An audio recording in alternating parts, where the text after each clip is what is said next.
Lance Corporal Albert Greenwood of the 2nd Victoria Mounted Rifles was wounded at Elandsfontein.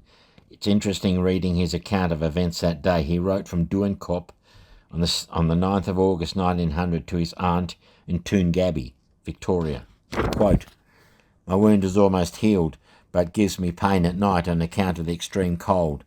The day I received the wound was a day of excitement. We left camp early in the morning and not proceeded far when the Boer cannon began to roar.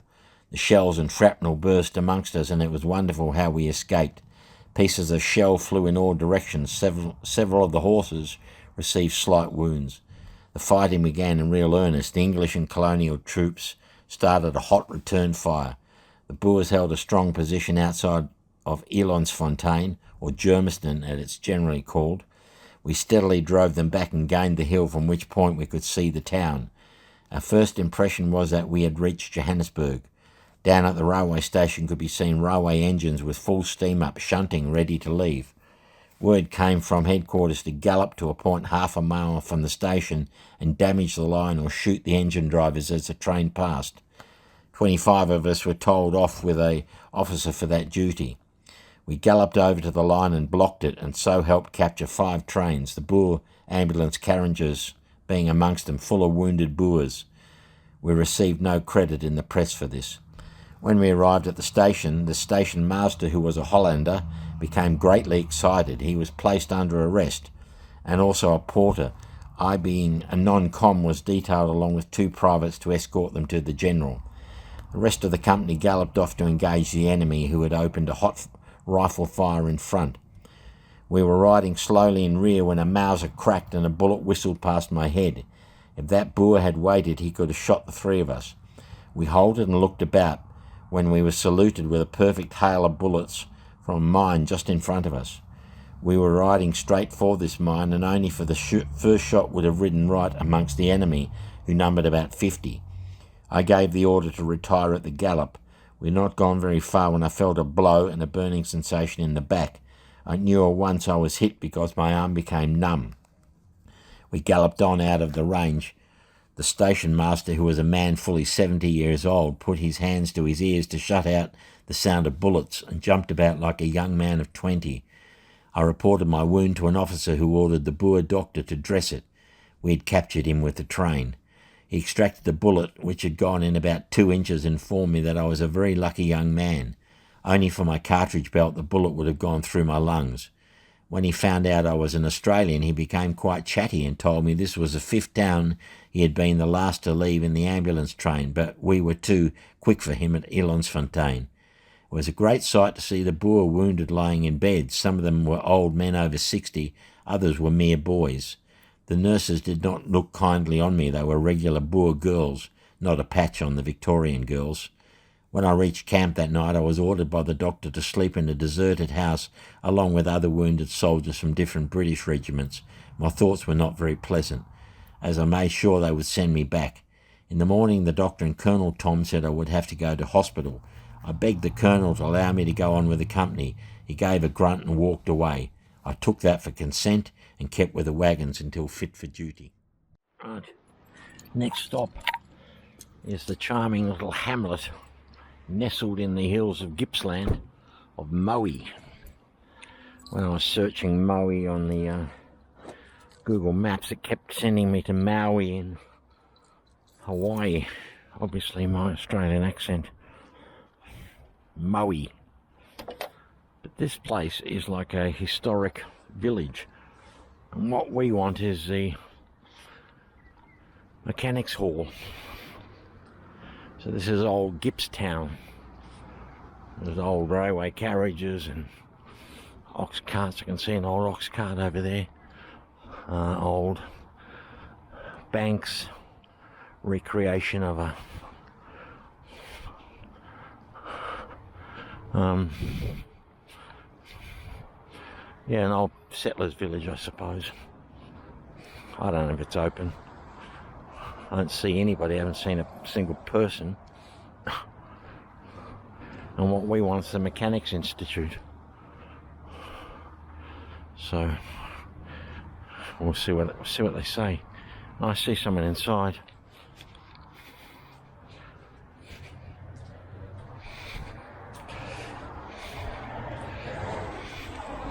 Might have to pay to get in.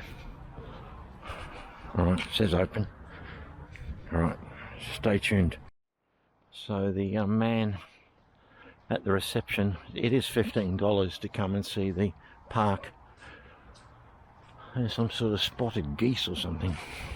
Lots of white geese over there. Yeah, he said if I wanted, I could pay the entrance and go and see the, you know, all the buildings and all that. But this is the place we want to go to, the mechanics hall, right? He said he'd opened it. He said, and there's nobody here. That's what I like to hear. I can see an open door.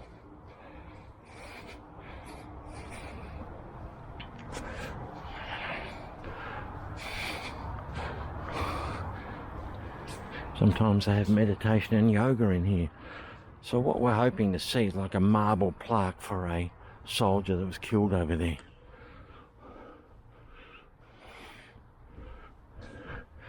Beautiful old wooden. Wonder where it could be, because it doesn't look at all like it might have a monument to a plaque. Maybe in the entrance. Gee, these things are hard to find sometimes. Oh, bloody hell.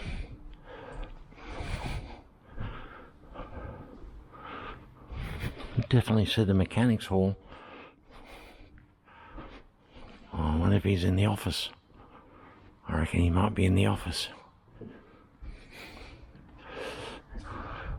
You know, up behind that is all fenced off, but I reckon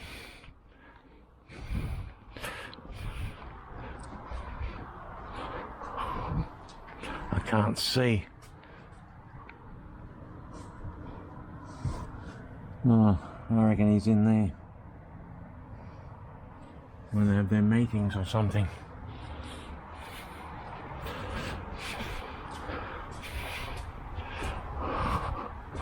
Maybe.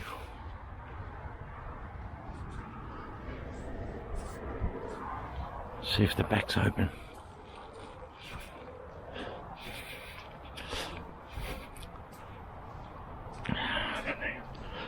So guys, I might just have to read you out the details and you know, show you the picture on the website, because if he's here and this is the mechanics hall, then he's in the office. I can't, even if I had a brick or something to stand on.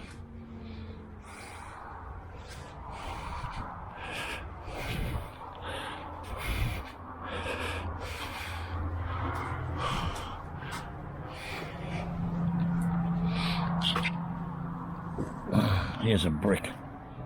Maybe if I stood on that.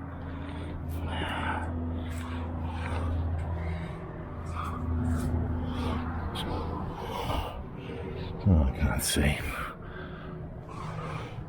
I'll go back and tell him that, as far as I'm concerned, there is no plaque that I can see, unless he's behind there.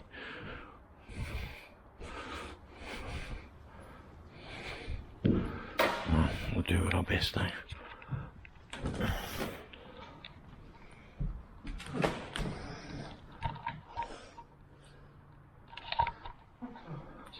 No, he's not there. Above and beyond the call of duty. What's here? Another section here. Might be there. Oh, look at that. It's a tea room.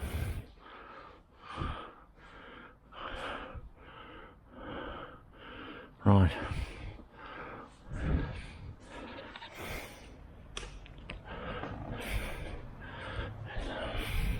Marble plaque. What's this? A Weary Dunlop, World War II.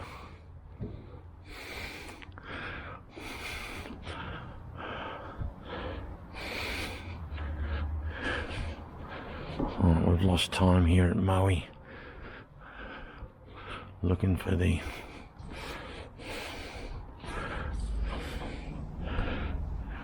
picture on the monument website. It was a fair marble kind of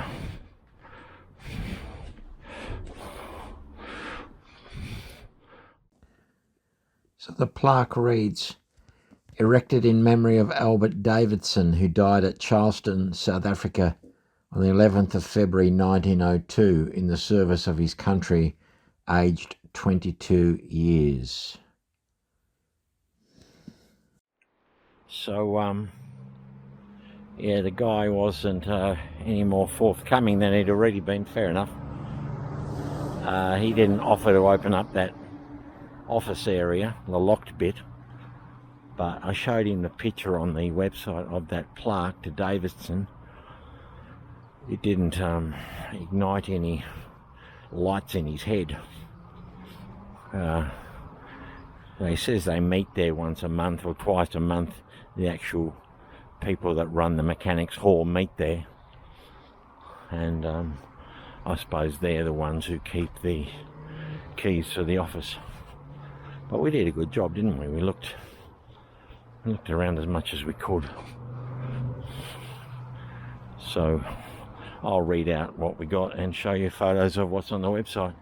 So next stop, I don't know if we're going to try Morwell or not.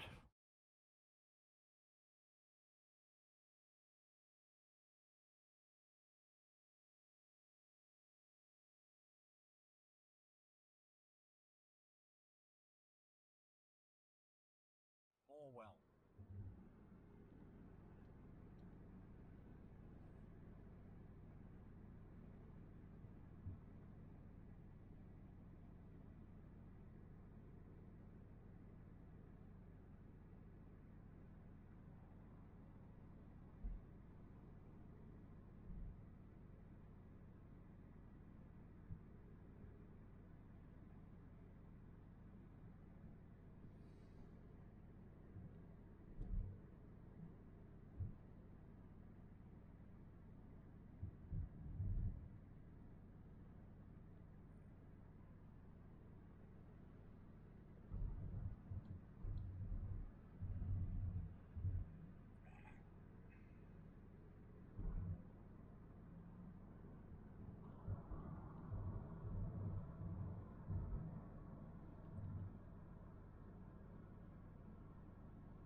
The battle at the Feth River, the 5th of May 1900.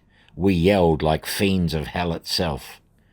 The West Australians lost heavily at the Feth River on the 5th of May 1900. Private Charles Woodman of the 2nd Western Australian Mounted Infantry wrote to a friend, Mr. Stokes in Fremantle from Kroonstad, on the 13th of May 1900, detailing the drama of the struggle. Quote, "Of course, you heard of our battle at the Feth River. The papers, I'm sure, would have taken cognizance of it, as in itself it was a wonderful achievement. It happened just a week ago, yesterday. We'd been in touch with the enemy since the previous Thursday. In fact, we had volleys poured into us both morning and evening of that day. Friday was uneventful, but Saturday midday gave us a real baptism. We'd marched from Brandfort at daylight and had gone about 15 miles when a party of 20 men 300 yards ahead of us had the benefit of a perfect fusillade. They had found things so warm that they had to leave their horses and go and lay down in the grass. This was at 300 to 400 yards range. So warm did it become that Lord Kitchener ordered several batteries to shell the kopje, which was doing so much damage to our party. The 83rd, 84th and 85th batteries, 18 guns in all, got into play, and soon afterwards some howitzers and naval guns got to work on our behalf. But they could not silence the rifle fire, and then to our surprise the enemy opened up on us with 20 of their big guns, their long tom causing us much trouble, it being a gun with a range of 14,000 yards. We then got into action a big naval 10-miler, and that had a merry time, and the time this was going on, some 5 hours, shell and shrapnel were dropping all around us. One whistling missile from Long Tom came careering about 3 foot over my head, and immediately afterwards it burst between my mate and myself, we being in extended order, 8 yards apart. The horses were very restless and played up, but they calmed down as the shells became thicker. At this stage, Lord Roberts expressed a wish to our Major, Pilkington, that the main and most dangerous copy should be silenced by infantry. Ever. Morwell is where they do the power for Victoria, but people don't want coal-fired power anymore, so they're shutting down their plants here. My friend Sarah was from Morwell. She's as rough as guts. Beautiful person, but pretty rough around here. I just happened to find myself outside the police station and the DHS office. But anyway, let's not quibble. So we're here for the Historical Society. It looks like this used to be a Mason lodge, Freemasons. And if I was to get in, you'd find a big wooden plaque which would list the names of the guys in the district that went to the Boer War. That's the old days of how it used to look. I think it might be an E.H. Holden. Beautiful little bloody Morris van, eh? Fuck. Yeah, it's nothing much, it's just wood, brown wood with the names.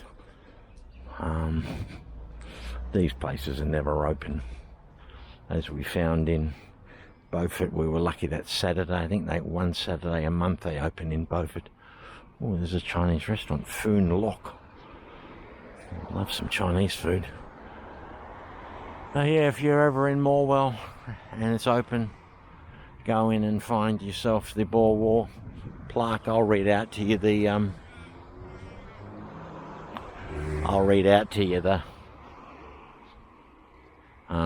details of it, so that it has been a waste, but that's okay because we're on our way to Sale. We know that the one in Sale is really good, so that's okay. We're going to keep moving. This was Morwell. Stop recording. The Boer War Roll of Honour, 1899 Morwell District to 1902. It reads, soldiers and civilians who lived in the Shire of Morwell before the Boer War in South Africa, on enlistment or after the war. And it has their names, lest we forget, unveiled by Russell North MP and Rob de Souza Dorr, project researcher, on the 11th of the 10th, 2017.